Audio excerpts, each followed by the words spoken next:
नमस्कार दोस्तों, हमारे एक्सपर्ट स्टैटिस्टिकल स्टडी के अनुसार आपने industry 4.0, smart factory, IoT, artificial intelligence, data science आदि जैसे कई गुण शब्द और विभिन्न व्याख्याएं सुनी होगी।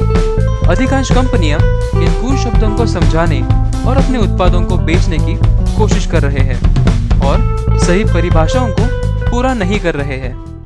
इंडस्ट्री 4.0 के सभी तत्वों को सरलता से समझाना ही हमारी मुख्य योग्यता है।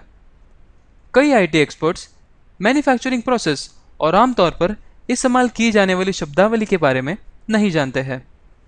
उसी प्रकार मैन्युफैक्चरिंग एक्सपर्ट्स आईटी तकनीक के बारे में नहीं जानते हैं। विभिन्न उद्योग के हमारे विशेषज्ञ एक साथ यहाँ आकर और दोनों उद्योग को जोड़ने का सहल प्रयास किया है। हमने इंडस्ट्री 4.0 के सभी तत्वों को परिभाषित किया है। प्रतिस्पर्धा को बनाए रखने के लिए बिजनेस में गणित के साथ टेक्नोलॉजीज का अनुप्रयोग, अगली पीढ़ी के उद्योगों और भविष्य की नौकरियों में भी डेटा साइंस महत्वपूर्ण भूमिका निभाएगा। इस वीडियो के अंत में आपको डेटा साइंस बहुत सिंपल लगने लगेगा। चलो दोस्तों, अभी शुरू करते हैं। आपने स्टैटिस्टिक्स में नॉर्मल डिस्ट्रीब्यूशन कर्व या बेल शेप्ड कर्व के बारे में सुना ही होगा। आइए इसे सरल प्रयोग से समझाते हैं। दो पारदर्शी वर्टिकल दीवारों के बीच गोल खुंटे पर स्टील बॉल को गिराते हैं। बॉल जब ऊपर के खुंटे पर गिरेगा तो वह बाउंस होकर परिणाम देगा। बॉल या तो बाएं या दाएं हाथ की तरफ गिरेगा, क्योंकि बॉल राउंड खुंटी पर नहीं रह सकता।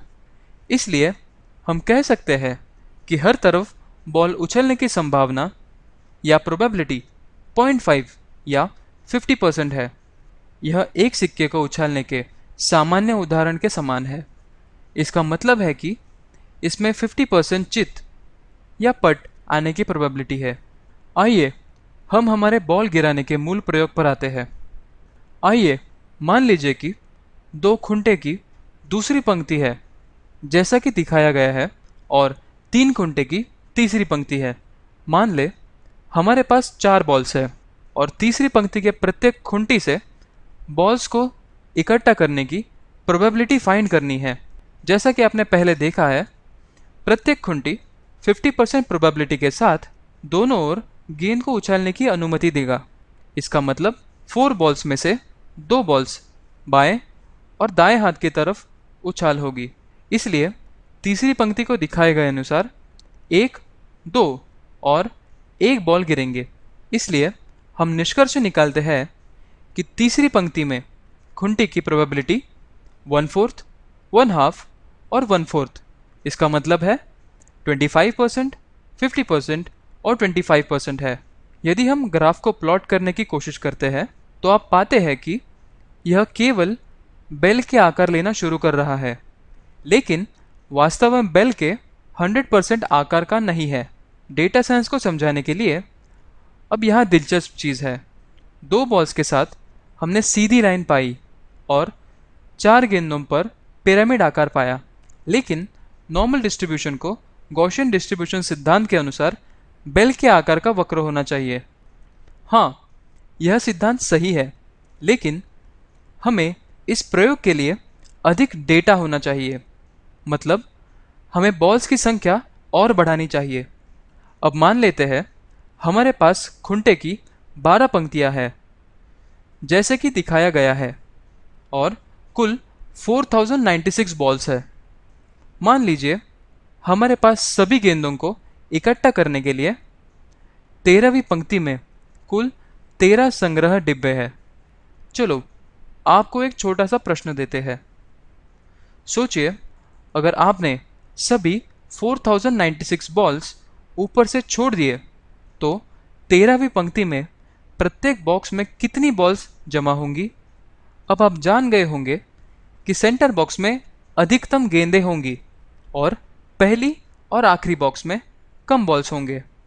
चलिए थोड़ी देर के लिए वीडियो को रोक दीजिए और अपने आप को जवाब की गणना करते हैं। परिणामों की जांच करने के लिए वापस आते हैं।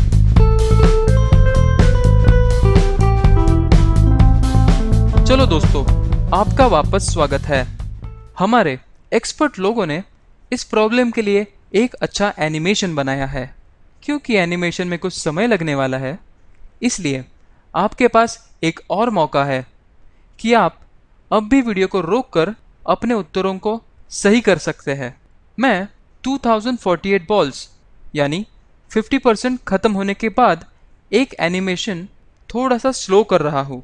इसमें आपको अंदाज़ा हो सकता है कि 100% बॉल ख़त्म होने के बाद हमें क्या परिणाम होगा। क्योंकि यह कंप्यूटर सिमुलेशन है जो वास्तविक जीवन स्थितियों के साथ निकट है, इसलिए परिणाम 2 से 3% तक भिन्न हो सकते हैं।